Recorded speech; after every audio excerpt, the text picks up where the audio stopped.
Welcome back. The Bambino Tour is here this weekend at Lark Hall, and earlier I spoke to the tour organiser.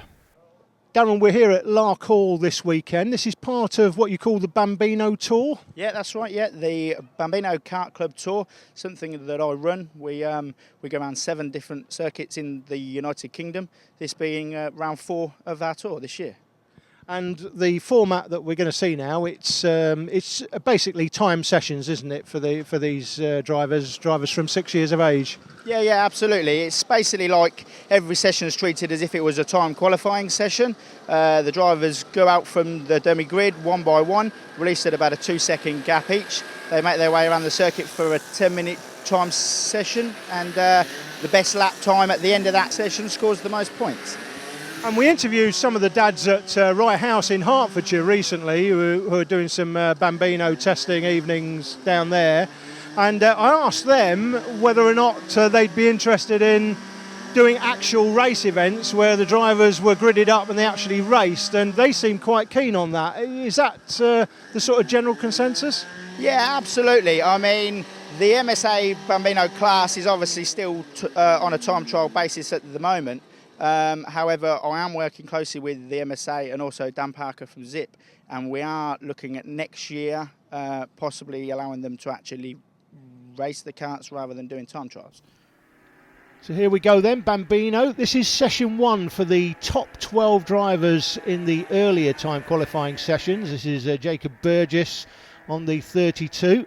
Now, Lark Hall, as far as we can see anyway, Jake, doesn't have any corner names, so we've made a few up. We certainly have. This is something that we started last year. Obviously, Scotland does have a huge amount of heritage in the world of motor racing, most of whom started at this very circuit, of course, the West of Scotland Kart Club at Lark Hall. So we can talk you through a lap as the drivers go through, with Jacob Burgess finishing his first run in 54.210. Not a bad time at all for the youngster there. And Christopher Wilson just starting his run as he makes his way through Stewart and Reed, first 2 corners on the run, and then all the way down to the Franchitti corners. Double turn this, Marino first, then Dario second, down the long straight on the run towards the tight right-hander at Coulthard. Yeah, up this long straight into Coulthard here. It's the Chris Wilson time. That's 32, Jacob Burgess in the picture, but it's Christopher Wilson's time that is running live. 30 seconds, looking pretty quick at this stage as he comes into the left-hander. That's McNish, and we've called this next hairpin McRae's. Down to the right-hander here, Jake. Yep, that's Clark, obviously after the double world champion Jim Clark, through the little chicane and then into the final corner, the DeResta hairpin. That name has rung very, very loud over the years here at Lark Hall. Wilson comes through, 54 dead for the lap. Very good indeed there for the young Wilson. Earlier on, Alan caught up with his dad, Paul. Paul, Chris has been out this morning and setting some pretty quick times. I think it was at the top of the timesheets, one of the earlier sessions. When did he start karting? Christopher started karting in the January, February last year when he turned 6 years old. And this is his home track here at Lark Hall. So he should know it by now, I would like to think so. But every other weekend we're down here. He just can't get enough of it. Yeah, and he's already very quick. You been anywhere else? Well, I've been down to Rowra. We've done the Oplate meeting down at Rowra. But other than that, no, we've only been to these 2 tracks. So we'd like to get down south a bit more, but just time's against us, I'm afraid. And I've been asking a few of the Bambino dads if you had an opportunity for him to race on a grid, so in a full grid, proper race, is that something you would like to see the MSA approve? Yeah, it certainly is. I mean, if you look at the Bambino, the quality of drivers is second to none. You know, for kids so young to do what they're doing, the driving standards are really good. So yeah, I think they could race, no problem at all. So a potential star in the making there in the shape of young Christopher Wilson. Here's Tristan Thorpe, another one we should be keeping an eye out on, the number 11, as he makes his way through the Franchitti corners. They are set off in 2-second intervals, but as you can see, Thorpe making his way past another competitor. So obviously we need to keep an eye on Thorpe because he's definitely got the pace to close in on his opponents in the field. Yeah, the MSA have decided that drivers at this age, from 6 years of age, can only do time sessions. They can't take part in full races at the moment, but I did speak to some of the dads earlier on and the kids as well, and there's no doubt that they want to be able to race on a full grid. But at the moment they can't do that, but I know the MSA are prepared to look at it. 54.2 P3 there for Tristan Thorpe on the 11 kart. Oliver Fathers on the 10 just set a 54.270 for P5. So these two going pretty well, having some fun together. Chance Bennett in the 26, looking like he's on a good lap as well. I have to say, I do like the way they've gone about this with the MSA, because they are a lot younger than the cadet drivers are. It is a good way to build them up and give them some experience on track. Chance Bennett, 55.210, not a bad time. Now here's Aidan Neate, whose father is pretty famous, British touring car star Andy Neate.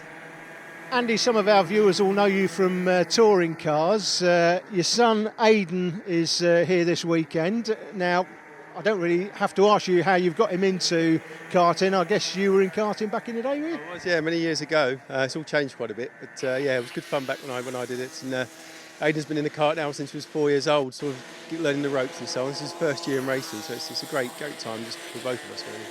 And you've taken a year off this year just so you can look after him, which is great. Yeah, it's vital for him, really. It's his first year in racing, and to be fair, I wouldn't want to miss any moment of it. Been his first year, so yeah, I'm taking a back seat and taking some tips from him all the time. He's always telling me how to do it properly, and it's good fun.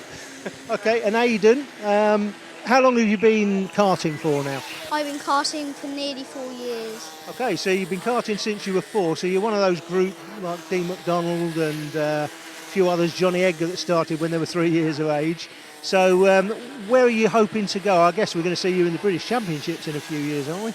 I want to go to Formula 1, but if I can't get into Formula 1, I'll probably go to BTCC like my dad.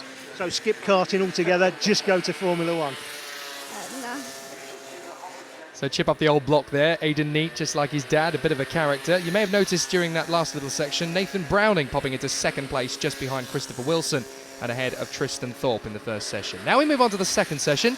For the second group of drivers, they were in the lower positions earlier on, but they still have a great opportunity to move into the top 12 overall in this second session, especially when you consider that it's all very, very close. There's just hundredths of a second between the drivers in that first session. Certainly from Chance Bennett in 7th down to about Freddie Spindlow in 11th. It's all really close, literally a whisker of time between all of the competitors. So we'll have to see what the likes of Finley Brown, Chloe Buckley and Finley McVoy can do to put themselves up in the top 12. Still very competitive at the moment. Here's Chloe Buckley in the 53, making her way through to the Franchitti complex, into Marino and into Dario. She's looking very strong in the early stages of this session already, looking very meticulous through the corners.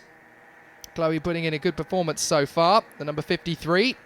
I wonder if that's a love of the old Herbie the Love Bug movie that's given her the 53 number, or if that's just coincidence. I don't know. Through the Clark S's into the right, and then down to the final bend, DiResta, lining it up nicely for the exit. Always important to get this final corner right, because it looks fairly straightforward, but it can catch you out and cost you a lot of time. Well, that's not bad. 56.220. That puts her into overall 15th place. Very good indeed there from Chloe Buckley. Not bad at all, considering these guys are just 6 years of age, some of them. That is absolutely spectacular. Here's your 22, that's Joseph Burgess. We saw Jacob earlier on. And so what can Joseph do this time round as he makes his way through the Coulthard corner, the right-hander? These guys being a little bit more tentative than some of their colleagues in the senior categories. We say senior, but of course the Honda Cadets are not much older than these guys. Yeah, the traditional cadet category for drivers from 8 years of age. These drivers, of course, just as young as 6 years of age. Just mention as well, Jake, that the gap between Wilson on P1 and Nathan Browning in P2, just 700ths of a second. Wilson's taken it so far. And Burgess just pops in for a 56.07. That's good enough for 14th overall, so not bad at all. Here's Finley Brown in the 48. He's already caught up to the back of Harry Burgoyne on the road, so that's definitely going to help him get a good time. Burgoyne looks behind him. Hang on a minute, I need to put my foot down a bit here, otherwise I might actually get overtaken during my hot lap. Of course, 2 seconds are supposed to separate each of the competitors for safety reasons. And here's Finley Brown coming across the line. What can he do? 12th place, that's a 55.900, very strong.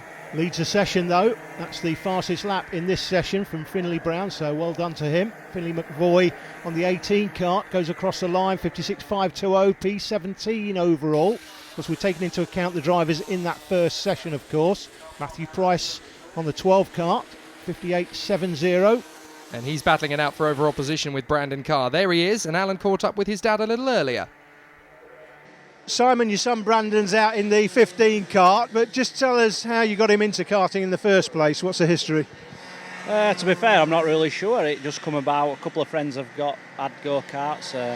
I used to do a bit of racing myself, and he just said he fancied having a go on one, so we've got one, and this is his first meeting.